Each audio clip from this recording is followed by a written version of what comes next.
اعوذ باللہ من الشیطان الرجیم، بسم اللہ الرحمن الرحیم۔ آج ہم آپ کو جنت میں بہت زیادہ محل بنانے کا نبوی نسخہ بتائیں گے۔ حضرت سعید بن مسیب رضی اللہ تعالیٰ عنہ نقل کرتے ہیں کہ رسول اللہ صلی اللہ علیہ وآلہ وسلم نے ارشاد فرمایا کہ جو شخص سورہ اخلاص یعنی قل هو اللہ احد 10 بار پڑھے، اس کے لیے اس کی وجہ سے جنت میں ایک محل بنایا جاتا ہے، اور جو شخص اس کو 20 مرتبہ پڑھے اس کے لیے اس کی وجہ سے 2 محل بنائے جاتے ہیں، اور جو شخص اس کو 30 مرتبہ پڑھے اس کے لیے جنت میں 3 محل بنائے جاتے ہیں۔ حضور صلی اللہ علیہ وآلہ وسلم کی یہ بشارت سن کر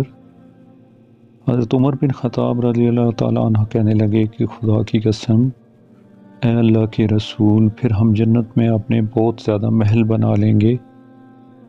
رسول اللہ صلی اللہ علیہ وآلہ وسلم نے ارشاد فرمایا، اللہ تعالیٰ اس سے بھی بہت زیادہ فراخ ہے، یعنی اس صورت کی فضیلت اور اس کا ثواب بہت عظیم اور بہت وسیع ہے، لہٰذا اس بشارت پر تعجب نہ کرو بلکہ اس کے حصول کی کوشش کرو۔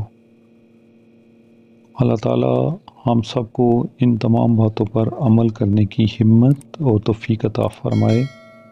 آمین ثم آمین، وما علینا الا البلاغ المبین۔